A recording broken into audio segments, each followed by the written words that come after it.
What's up, everybody? Noah is back here for another episode of No Kaser Live. I got 3 reviews for you. We're going to be talking about a brand new sequel series to a Nickelodeon show, Victorious, coming out very, very soon. It's just been announced by Variety, and we will be taking a look at what's coming out this week in streaming and on theaters, as well as taking a look at the brand new Smurfs movie. So first up, let's get into the first review, and that's going to be for the brand new Netflix Happy Mass and Amy Schumer comedy, Kind of Pregnant. So Kind of Pregnant is the brand new Happy Madison comedy starring Amy Schumer. I had mild expectations going into this, so let's get right into it. When Lainey's plan to settle down and start a family falls apart, she puts on a fake baby bump and tells a lie, and accidentally falls for her dream guy played by Will Forte. So, when her best friend, played by Jillian Bell, gets pregnant, she gets jealous, because now all the attention is towards her. She's losing her best friend because another teacher is pregnant at the exact same time. And before she finds this out, her boyfriend, played by Damon Wayans Jr., has now broken up with her. So now she creates this fake lie that she's also pregnant, and she's just coming up with these different ways to pretend that she's pregnant by, like, shoving a balloon up there when her new friend, like a balloon up her shirt or up her dress in her stomach area to pretend that she's pregnant. Here's the issue, though. This movie is not all that funny. It is mildly offensive because there's some people who can't have any children at all, but there are some good things about it. So before I completely tear this movie apart, let's get right into that. There are some really good things about it. There was one laugh I got. The sad thing is I can't remember what I laughed at. The chemistry between Amy Schumer and Belle is great as friends when they're actually on screen and are getting along. That's not a lot of the time, but when they are, you see that there's an actual friendship between them. I believe they are actually friends in real life. Along with her other friend, she fakes being pregnant around. She is great as well. Their chemistry is great as friends. Will Forte is very likable. Unlike in the last movie I saw him in, which was Strays. That was the last movie that I watched him in, which was a rewatch. He's very, very likable. Very likable character. The issue is, with a movie about a woman pretending to be pregnant, this could have worked if handled well. Instead, it's one of the worst comedies I have seen in a long time, and no doubt it will be on the #1 spot on Netflix, which I know it is. We will take a look at that in just a little bit on the show. At only 90 minutes, it moves at a snail's pace and makes you want to watch a funny comedy afterwards, like a Happy Madison comedy, like maybe a Grown Ups is funnier, a Billy Madison is funnier, Happy Gilmore is funnier. Hell, throw in one that is a Netflix Happy Madison film, like a Hubie Halloween. That's a good laugh. That has moments in it. This movie is not all that funny. And there's moments here and there where it's just very mean-spirited comedy because it goes dark for apparently no reason, where her new friend's first child is walking around the room with a knife, is walking around her house with a knife and stabs her in her fake pregnant belly. Okay, cool. So that's an issue, but I will say this. It's not the worst movie of the year so far. There is one that I do dislike more, but this is not awful. I can say that I enjoyed watching something that was kind of stupid, but for what it is, it's awful. It's awful. It's not the worst movie of the year. It won't be the worst movie of the year. There will be other bad comedies and other bad films that come out in 2025. But what do you think about this film? Let me know your thoughts in the comments down below, and I'm going to end up giving Kind of Pregnant a very, very bad, but C-. There were moments where I got a chuckle, and the chemistry between our friends works out, but there's nothing really here that works as a whole. So let me know your thoughts. In the comments down below. Let's go into the comments before we go here. No, my dog. What's up, Luke? I think you're going to go and see Love Hurts, right? I believe you're going to see Love Hurts. And as always, we have the massive MVP of the Noah Kaser channel. This is Sav. Welcome in, Sav.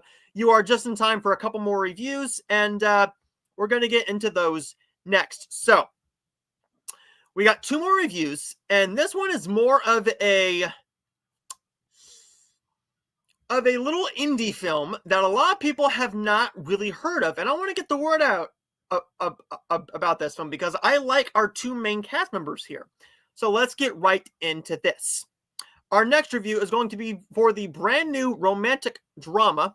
Well, what the heck? There we go. Our next review is going to be for the brand new romantic drama, Wish You Were Here. Now, Wish You Were Here is a film that has a solid cast and a first-time director in Julia Stiles. So let's get right into this film and see what it's all about. When Charlotte finds herself in a rut and searching for a spark that seems to be just out of reach, after she has a whirlwind romance for one night and imagining a future with a man named Adam, played by Mr. Mina Massoud, he ghosts her. When Charlotte finally discovers that Adam is terminally ill, she helps him and spends his last days living life to the fullest. This movie does have a nice message to it. The chemistry between these two is very, very solid. Here's the thing, though. Okay? Yes, they spend a night together. Yes, there is romantic chemistry between them. The issue is, with Wish You Were Here, there's not much here that really speaks character development. There's no character development for Adam. You're just supposed to feel sorry for him because he's terminally ill. Here's the thing. They end up setting up another romance for Charlotte, played by Isabel Furman. She is being given this side romance that ends up being like a comedic plotline where her mother and her brother set her up on a dating site or dating app called Swiper, and one guy ends up messaging her. She goes and sees him at his, I believe it's his football practice. This movie sets up another romance without even letting us know what happened to him along the way. He just kind of ghosts her. He doesn't want anything to do with her because he is terminally ill. It's a very sad film. However, this movie should have had more. If it would have been her finding out that he was terminally ill, I thought that would have been a better plot line. I thought it would have been a way better story and a way better movie. It was about that. If it was a big downer of a movie with moments of comedy and bits of charm here and there. There are bits of comedy. Isabel and Mina do have fantastic chemistry together. There are moments here that do work. There are some stressful moments here and there as well. But when your story is not all that involved into these two being together, and you shove that into the last, maybe not even half of the film, the last 40 minutes of the film, and the other time you are setting up her wondering what happened to him, yes. But she just kind of figured, okay, it is a one-night stand, blah, blah, blah, blah. You set up another romance. You feel bad for the guy because how does he find out that she's not interested anymore? She kind of just ghosts him, and she quits her job to be around him. I get that. It's a nice, sweet outcome. The issue is you don't write this film well enough and get anybody engrossed into Adam's character well enough to shape this in a way like A Fault in Our Stars. Like, what's another film that did this recently? Was it Me, Earl, and the Dying Girl that did this? There's multiple films that set up a terminally ill character falls in love. And what happens is normally they're together for a while, or you see their whole progression of their romance. Instead, this is one night stand.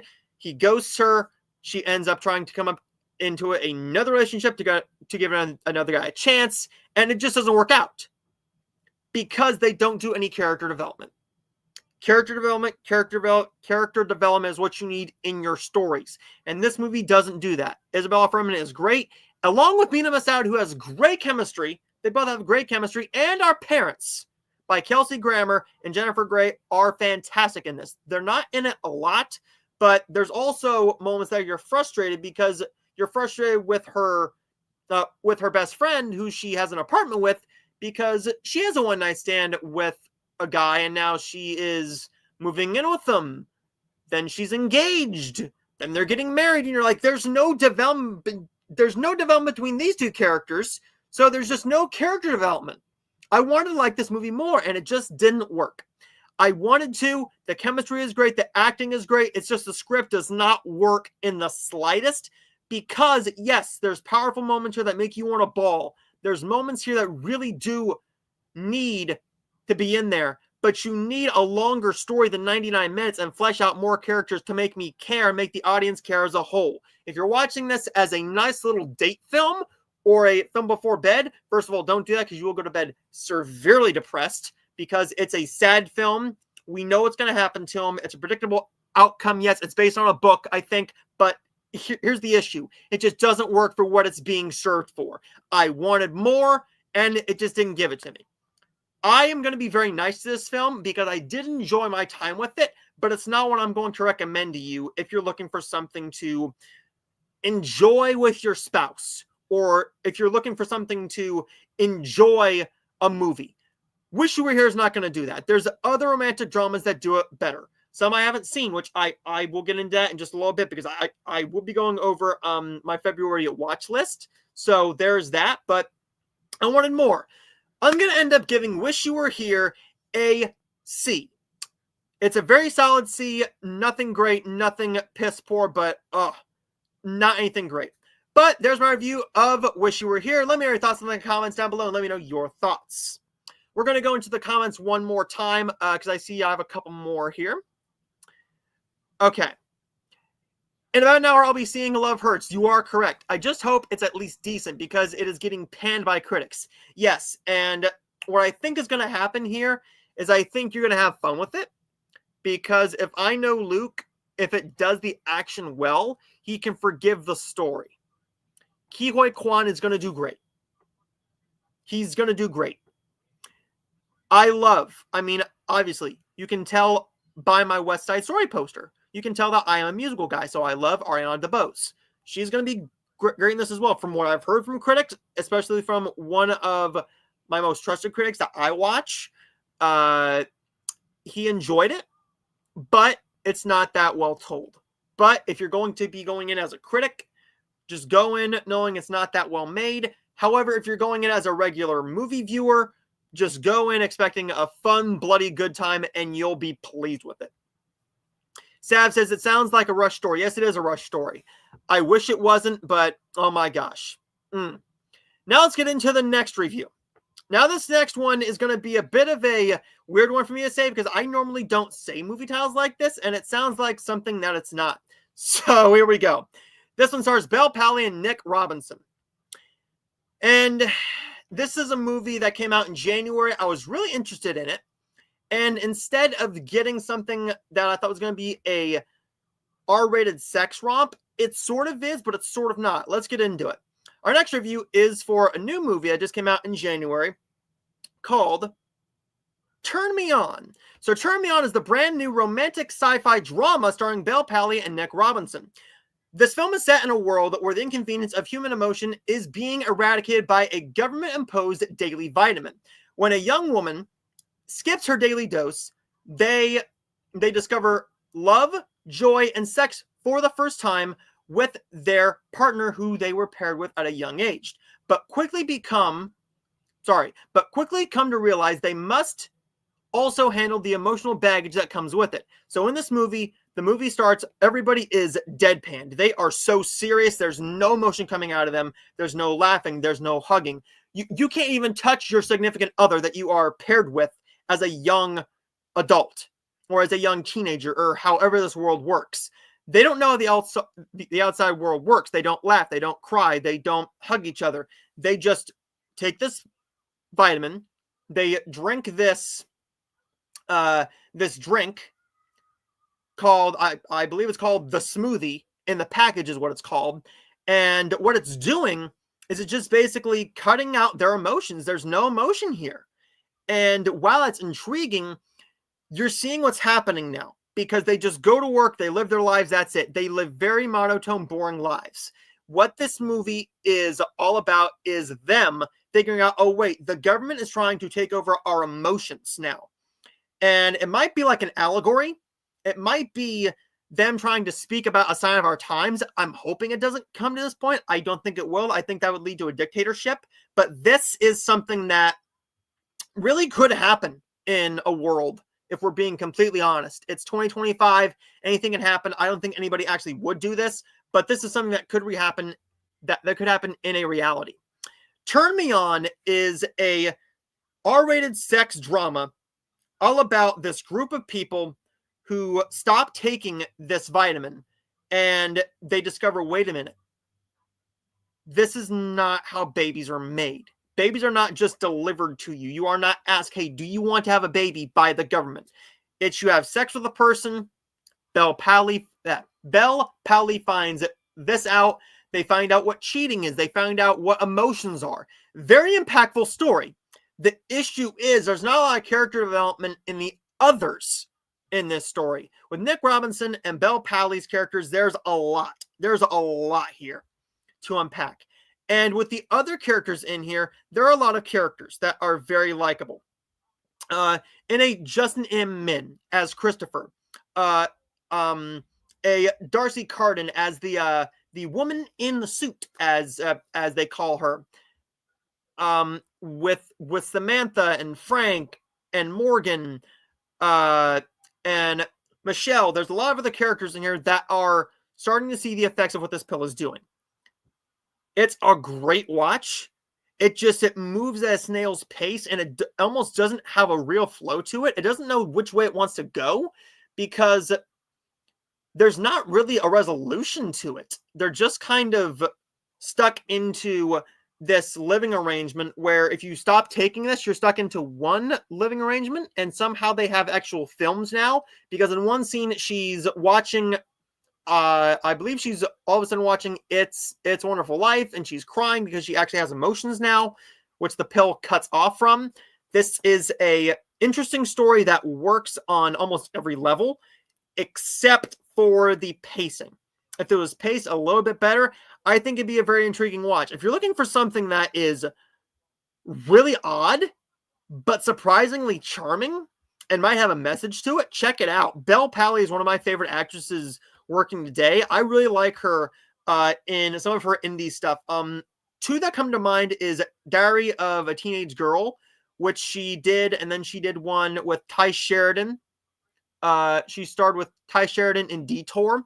A royal comedy called A Royal Night Out was really, really nice, but check those out. I think you'd be very interested in it. Overall, I thought that Turn Me On was very well written.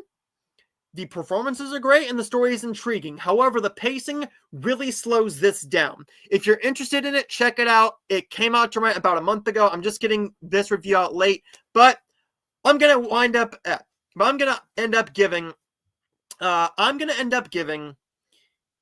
Turn Me On a B. Yeah, I'm going to go with a B+ for this one. I'm going to go with a B+. Let me know your thoughts in the comments down below. Are you interested in checking out Turn Me On? Rented today on Fandango at home or on Prime Video, and let me know what you thought. Let me know your thoughts in the comments down below. Okay, take a little bit of a drink break.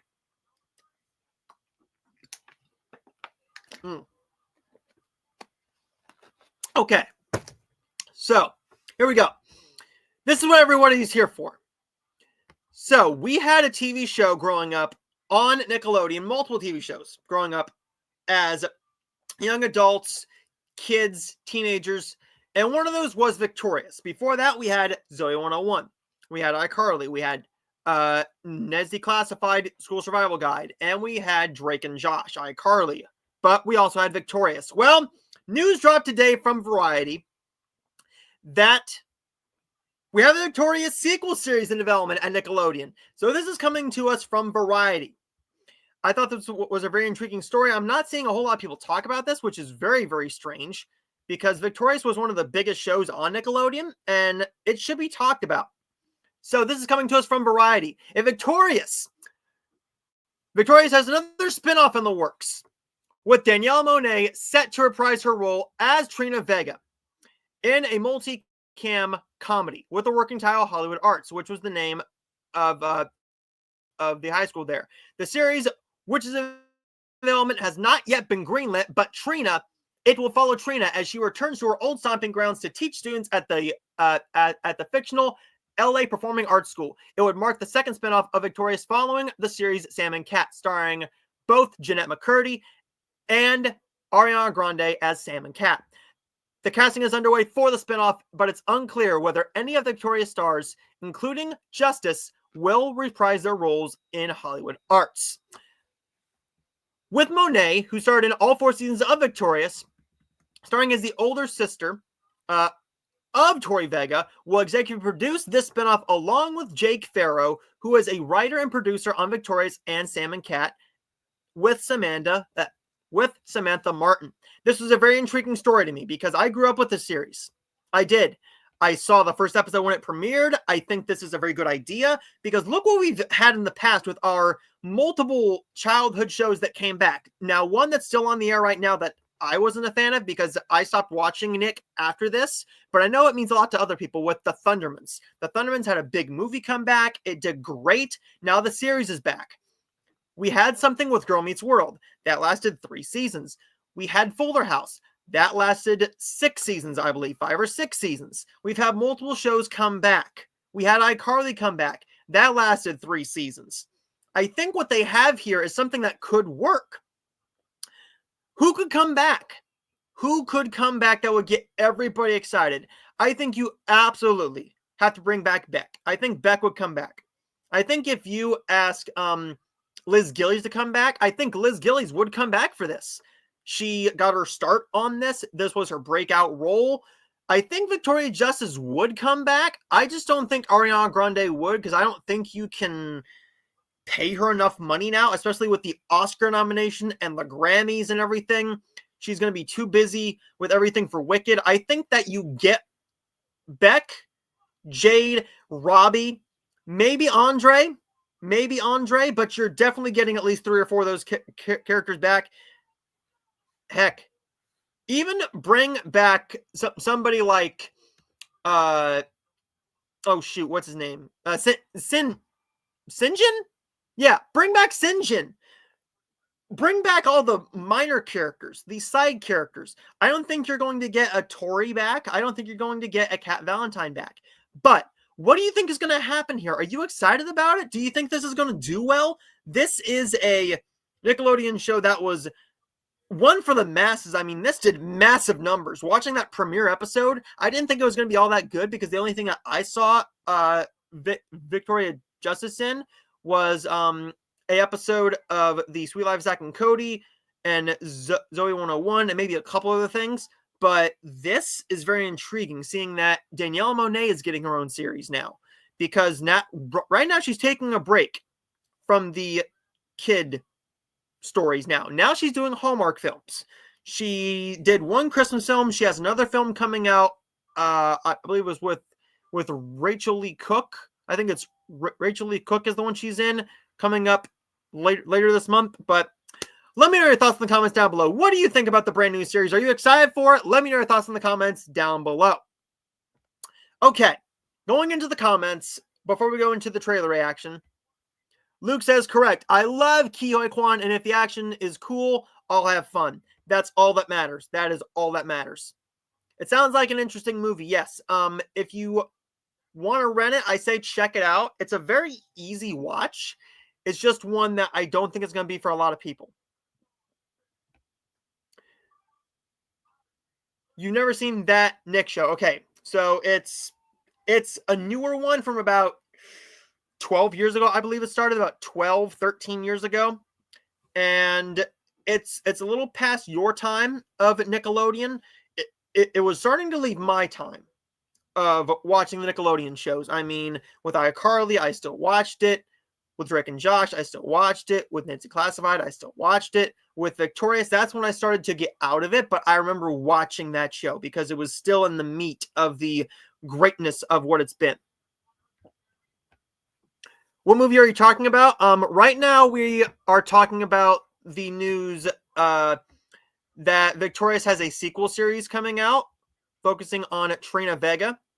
We're talking about that right now, but what I was talking about with the movie was a movie called Turn Me On. It's a romantic sci-fi drama right now on Amazon Prime and Fandango at Home that you can rent, all about these humans who are being forced to take in to take this daily vitamin, and it gets rid of all your emotions. And after one woman starts to not take it, she misses one dose because she has to have this surgery because she has cancer. I think that really, really works.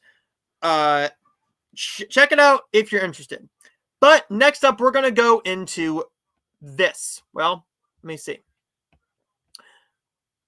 The Nick shows that I watched was from the 90s, yes. The Ren and Stimpy's and the All That's and the Amanda shows, yeah.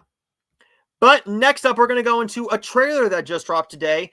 And I'm not going to lie to you. I like one or two of them. I've seen the 3 films that went to theaters, but I only saw 2 of them in theaters. So we're going to be taking a look at the brand new trailer for Smurfs. So Smurfs has a brand new trailer out, and let's just take a quick look at this because it's getting mixed reactions. I've seen a couple people hate it, a couple people really enjoy it. Depends if you're a Smurf fan or not, because I mean, this movie is not made for your typical Smurf fan, but let's just take a look and see what we have here. This summer, when we need a hero, look up. I think I just smurfed my pants. Please don't stop the music. In Smurf Village, every day is a party. Every Smurf has a job. Like Grouchy, I ain't having a job. influencer, Smash that subscribe button. and me, the coolest Smurf in the whole village. Yep, isn't it grand living in a place where nothing ever goes wrong? Oh, no, something's wrong.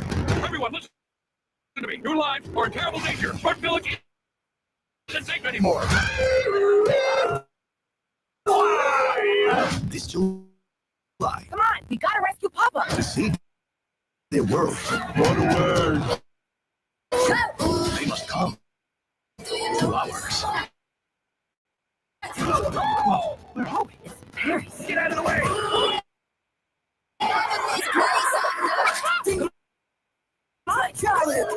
I'm Papa Smurf's brother. You Smurfs don't know Smurf about Smurf. I can smurf that Smurf up and have it delivered to your house. That sounds like a load of Smurf. Hey, stick a Smurf in. You will face new villains. This is the handiwork of the evil wizards Gargamel and his brother Rosmel. We're going to play a game called Let's Squish a Smurf till all you Smurfs are squashed. That doesn't sound like a fun game. Team up with new allies. We're the International Neighborhood Watch Smurfs. Paris Division. Take adventure. It's time for you to find out what a Smurf really is. To a whole new dimension. What's happening? Hang on. That was absolutely terrifying. I think I swallowed my gum. Smurfs. Food delivery for Rosmel the Wizard. You can just order any kind of food from anywhere. Absolutely. Just make sure you tip the driver ahead of time or they'll lick everything.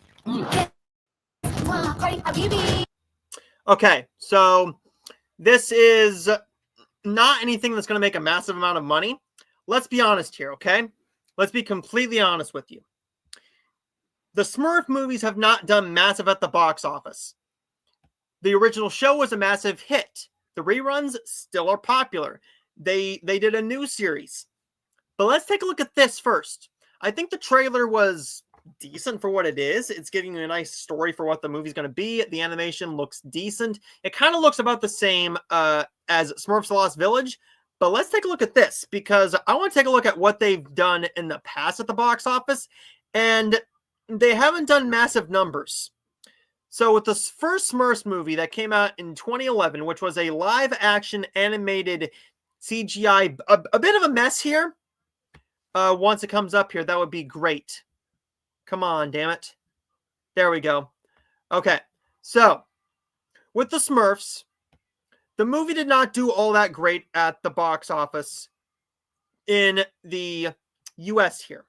So, according to the numbers.com, it made over $500 million. $536 million. Most of it came from overseas. So the overseas market really loves this. And if you take a look at the budget, it made a crap ton back. On a budget of $110 million, only about a quarter of that came from our market. Going back here, let's go to Smurfs 2. The Smurfs 2 took a massive, massive drop, and I mean a massive drop here, at $384 million. $71 million, dropping half from what it made here. Still, it was carried overseas. Coming down here, still a budget of $110 million for a Smurfs movie. The one that I like the best, and I think is really cute, is the animated one, Smurfs: The Lost Village. Sure, it took a massive drop, but it was like, it wasn't connected to the original. It wasn't connected to the live action versions with Neil Patrick Harris. And these Smurfs here, sure, it made $197 million worldwide on a $60 million budget, so you still broke even. And I think, does it say anything about the Smurfs budget for this one? Does it have a budget for it? Okay, let's see. Does it have anything? It doesn't have anything. Okay. So that's fine. What I think really speaks volumes here is that the Smurfs are still that popular, or they think they're that popular, because, I mean, can we really say that any of us have really thought about the Smurfs in a long, long time? I know I haven't. I have the triple pack of the 3 movies on Blu-ray, but I really don't think it's going to be that big of a hit, especially with the Paramount track record. Unless you're doing like a Top Gun Maverick or a Smile, then fine, you're making money. And with Sonic, you're making money. With Smurfs, they reportedly have a budget of $60 million. Okay, so $60 million, you need to make about roughly $300 million. $300 million. So we'll see. We will see. I'm hoping it does money, but I'm not sure. What do you think about that? What do you think of the trailer? Do you think it's going to make any money? Let me know your thoughts in the comments down below, and let me know your thoughts. We're going to go into the comments. Sav says, I grew up watching the original Smurf show. Awesome. I remember seeing some of it on Boomerang, and I remember getting the DVDs of it from the library. I'm not sure if I like the animation. Okay, yeah, that was a complaint with a lot of people. Knowing how the animation was in The Lost Village, I had fun with it. I really do. I think it could be fun. It could be cute. Let's just say that. It could be cute. Luke says, also, if you remember, Better Man will be on digital next week. Yes, it will. Better Man will be on digital next week, and I'm going to watch it. I might do a review of it on here because I want to do more reviews. I want to get back into the review status. So, sorry. And the final comment here before we go into our next segment is, I enjoyed the first 2 Smurfs and the Smurfs: The Lost Village. I own the first 2 movies on Blu-ray. Awesome. I have the triple feature set. I got that from Amazon. I'm glad I own it though, because I'm a Smurfs fan. I really am. I remember going to see the the 2011 Smurfs movie in theaters, and I really enjoyed it. I really enjoyed it for what it was. It wasn't great, but I mean, for a kids film, it's fine. What I really think could happen here, depending on when the movie comes out. Let's see. When does the movie even come out? The Smurfs movie comes out. Okay. What is the release date? July 18th, 2025. Okay. What comes out in July of 2025? Let's take a quick look here. Let me pull this up here. Okay. So in February, going down to March, April, May. there's June, and there's July.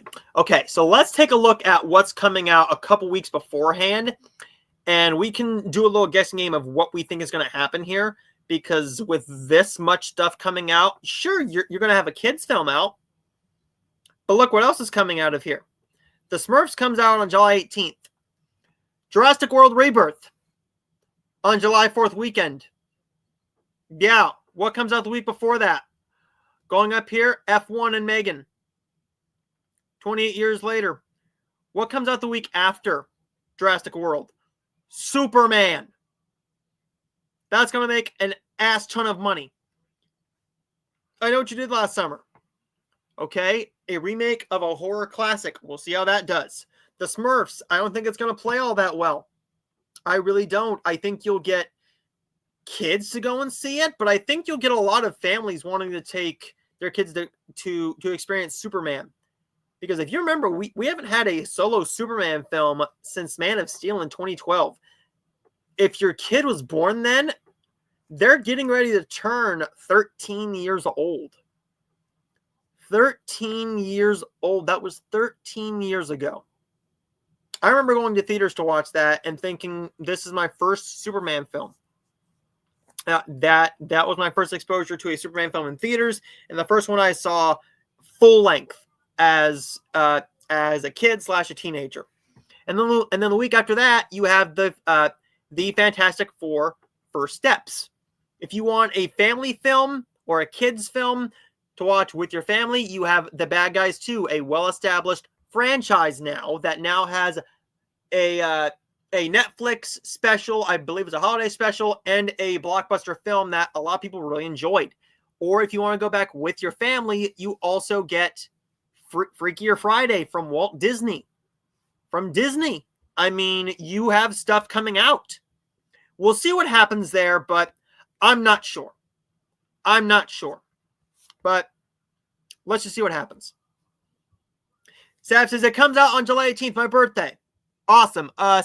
Celebrate your birthday with a great movie. If you're a Smurfs fan, then check out the Smurfs. I mean, it's a charming film. It's not like it's going to be flat out awful. It's not going to be offensively awful to anybody or anyone. I mean, if you're going into a Smurfs movie and you're offended by it, you're not a logical, well-rounded, sane human being. You're watching a Smurfs movie. Calm down. I promise. It's going to be okay. It's going to be okay. I promise. Okay? Okay. So, next up, we are going to go into the Streaming 10. Now, the Streaming 10 is what is in the top 10 on streaming. So, here we go with the Streaming 10. Starting off with the Netflix top 10. We always start off with the Netflix top 10 movies and then TV shows. This always changes every single week. So, let's take a look at what is on there. Number 1 is Kinda Pregnant. You saw my review for that one. Okay. Not surprised it's number 1. Number 2, an actual good movie in The Menu. Fantastic horror comedy. Really, really dark, but oddly funny and will make you want a hamburger afterwards. American Renegades. I'm not quite sure what that is. I think I've heard of it. Number 4 is Back in Action. That's still doing well on there. It's a family-oriented action film, so I'm not surprised. Fallen looks like a teen vampire angel drama, sort of, I guess. I remember when it came out, wanting to see it. I can't remember if I saw it or not, is the thing. I think I rented it, and I just didn't get around to it. Number 6 is The Boss Baby. Number 7, Minions. Number 8, You Me and Dupree, which I just watched for the very first time this past week. And you can check my review out on my Letterboxd. I write a review for everything I watch on there now, so check that out. The Secret Life of Pets is number 9, and Bogota, City of the Lost, is at number 10. In the Netflix top 10 TV shows, coming down here, we will have a change in this next week. So first up is American Manhunt, O.J. Simpson. Not surprised, it's a true crime doc. Not all that surprised. Number 2 is The Night Agent, the new season of The Night Agent, and number 3 is the new season of The Recruit. Number 4, Prison Cell 211. Number 5, Mo. Number 6, Younger. Number 7, American Primeval. Number 8, WWE Monday Night Raw. Number 9, Squid Game. And number 10, alone. So there is the Netflix top 10 in TV shows and in movies. Now let's take a look at what is in the top 10 of... What are we going to do next? We are going to go into the top... Well, that's actually top 15. So let's go into the top 10 of what is being purchased on Amazon Prime. If we can do that. It's going to mess it up. Yep, it is messing it up. Isn't that great? Okay, so we're not doing Amazon. We're not doing Amazon. We're going to go in here and we're going to go into the Disney Plus top 10 then. Because I was going to show you, is it this one? Is it this one or this one? It's this one. So this is Amazon. Okay, here we go. So these are the top 10 purchases. Number 1, Moana 2. Number 2, Sonic 3. 3, Wicked. 4, Den of Thieves 2, Pantera. Number 5, The Grinch. Really, The Grinch is still in there in February. That's interesting. Number 6, Gladiator 2. Number 7, Venom: The Last Dance. Number 8, The Super Mario Bros. Movie. Number 9, Wolfman. And number 10, Nosferatu. Very nice to see both. Mario still up there. I mean, sure, it's streaming on Peacock, but a lot of people don't have Peacock. And awesome. If you want your kid to just continually watch it on repeat, if you are paying for the $5 tier on Peacock or the $7 tier, yes, you are going to get ads. That's fine with me. But if you want to keep on just letting them rewatch it, go for it. Perfect way to do it. Number 10 on Disney Plus. The top 10 on Disney Plus, we have number 1, your friendly neighborhood Spider-Man. Number 2, the live-action remake of The Little Mermaid. Number 3, Avengers Endgame. And number 4, Avengers Infinity War. Number 6, The Avengers. Number 6, Rio 2. Number 7, Avengers Age of Ultron. Number 8, Guardians of the Galaxy. Number 10, Spider-Man Homecoming. And number 10, Captain America Civil War. Going into Hulu, and that will wrap up the streaming 10, and then we will go into the brief look at what I have on my romance watch list for this month. And we will take a look at what's in the top 15 of Hulu. If it will let me. Is it going to let me? Please don't say you lost it. Please don't say you lost it. They lost it. Okay, fine. So, what are we going to do next? Well, we are going to go into the comments up next, and I will go and grab the stack of DVDs while I play a little video for you guys. So, here we go. I liked that. Okay, so you liked Back in Action. That's a very solid throw-on flick. I enjoyed Sonic 3 and Gladiator 2. I haven't seen either of those yet, unfortunately. I have Gladiator 2 on my Prime, and I know it's on Paramount Plus, but I just bought it anyways because I wanted to see it, and I haven't got around to watching it yet. And for the last comment, before we go and grab the stack, it will be Venom 3 was just okay. I completely agree. I do have the Blu-ray, so I completely get it. But let's go into it. We're gonna go into a video because I just want to go and grab these. So I'm gonna put this on a loop, and I will be right back. Miss Lippy's car is green. Miss Lippy's car is green. Miss Lippy's car is green. Miss Lippy's car is green. Miss Lippy's car is green. Miss Lippy's car is green. Miss Lippy's car is green. There we go, guys. So there is that. And now we're going to go into the February watch list. So I have quite a few of the romance and rom-com films that I've never seen. So I want to get through these because some of these are big ones. And if you guys want any reviews for any of these, let me know. So we're going to start off with, now this isn't going to be in watch order, but this is what I'm going to be watching throughout it. And I want to know your thoughts. If you've seen any of these, or if you want a review for any of these in a retro review, I will happily do one. But if not, Alrighty then. Alrighty then. Alrighty.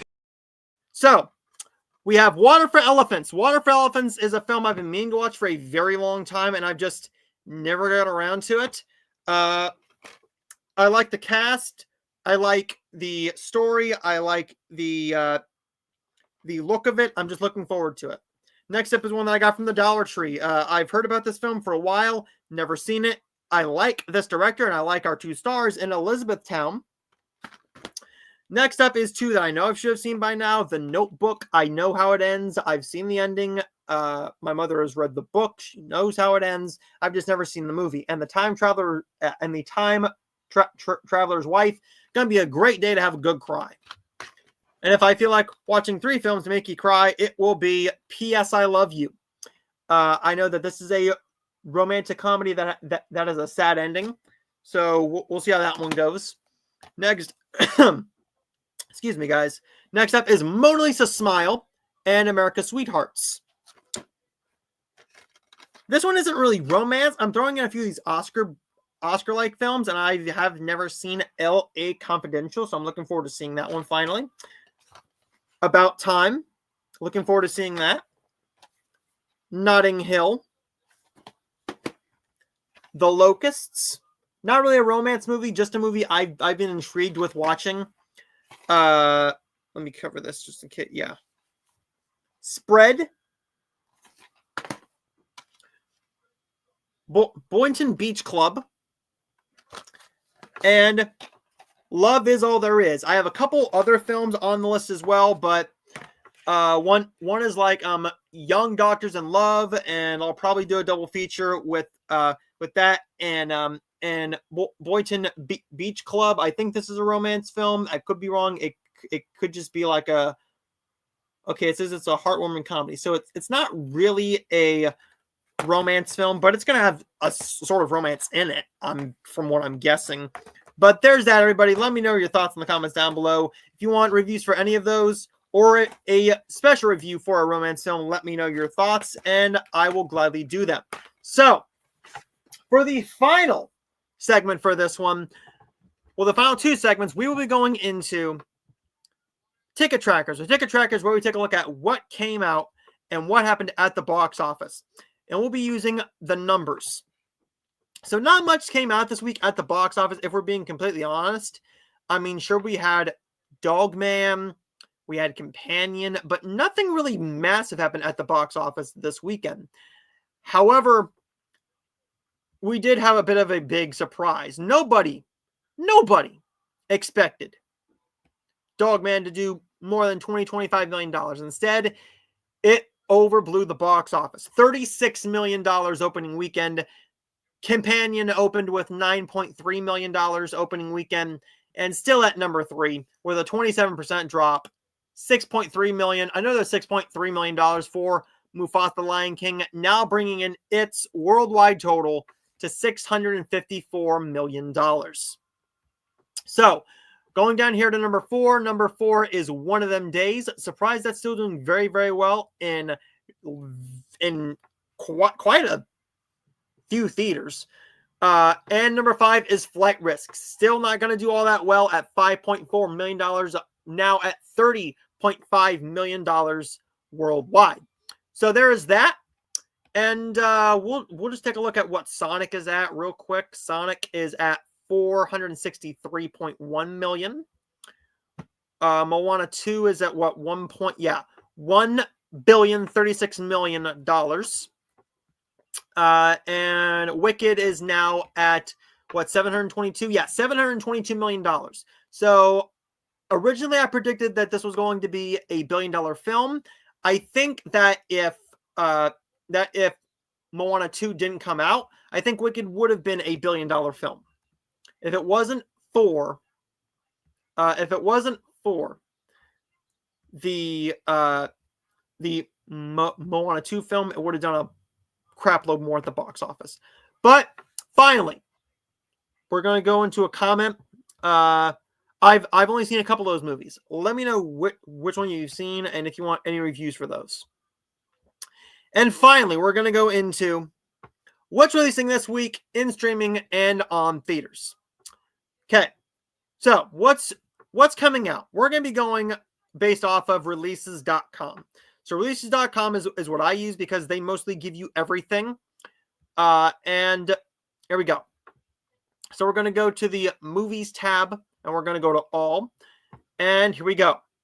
So this week in theaters, we have Love Hurts and Hard Eyes. I know that one of my buddies is going to see Hard Eyes, and the other who is probably he's probably on his way to the theater to see Love Hurts right now.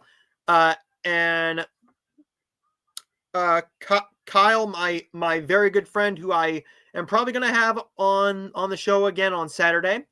Looking forward to that. He's seeing both of those. If you have a limited theater around you that is playing the brand new Barry Keoghan film, bring them down. I'm sorry, I completely forgot his name. Just for a second, I completely forgot his name. And if you are a VOD person, you do have Single Car Crashes, which is a romance film of sorts, I believe. I think it looks like it is. It says it's a drama, and it's a low budget drama. Going down here, we do have some more films coming out on the 11th. We do have on Netflix The Witcher: Sirens of the Deep. I'm not going to be watching that one. I haven't seen The Witcher. Better Man. I will be watching Better Man on Tuesday. Cannot wait to check that out, and I might give you a review of that one on Tuesday. What else is here? A Night's War. I'm not going to watch that. Mom looks like a horror film. Honeymoon Crasher, Death Before the Wedding. No. Here we go. We have 2 films coming out on the 13th, and that will be Bridget Jones, Mad About the Boy, and La Dolce Villa. I will be watching both of these, and I will be watching all 3. Well, technically all 4 of the Bridget Jones films, but the 3 before this one, and then watching this one throughout the week. So I can't wait to watch all the Bridget Jones films before seeing the 4th one. And La Dolce Villa, it could be good. We'll see. But also on that night, I will be going to see Captain America, Brave New World, and Paddington in Peru. I plan on doing a double feature. If not, I'll probably do just one of them, and I'll go to the one maybe that next Monday or something like that. But on Valentine's Day, we also have The Gorge. So I will be watching and reviewing The Gorge as well. Stay tuned because I have a lot more reviews coming for you guys. And I do have a special interview coming up with my co-host Kirsten. That will be on that will be up tomorrow. That will be up tomorrow on the channel. And just taking a quick look here, see if anything else is here. The only other thing that I want to bring up is that Nosferatu does come out on Blu-ray and DVD, 4K. So a Blu-ray, DVD, and 4K comes out of it on the 18th. So there's that. But expect reviews. Expect reviews for at least The Gorge, Paddington in Peru, Captain America, Brave New World, Bridget Jones, Mad About the Boy, and La Dolce Villa, and probably Better Man. So stay tuned for all of those. And if you are a fan of this channel, like, subscribe if you're new. Before we leave, I do want to check out the comments one more time. The Time Traveler's Wife and Notting Hill, I would like to hear your thoughts on them. Okay, I will definitely do that. I will definitely do those for you. I'll probably watch those at some point this week leading into Valentine's Day. And the final comment for this show is, I didn't think Wicked would be my cup of tea, but I enjoyed it. See, every movie will hit you in a different way, man. It just depends on what it does, how it does it. We'll just see. But always willing to give a movie a chance, as I know you are. Wicked is my cup of tea. It's a musical. It's based on Oz, in the Land of Oz. I'd never seen the musical on Broadway. I heard a couple songs. I heard a couple of the songs before going into it all the way through for the very first time. And I have a poster over here for it. And I got the Blu-ray this past Monday. It came out on Tuesday, but Walmart put it out early. So, as always, everybody, like, subscribe if you're new. And as always, guys, I will see you guys next time. So where did you go?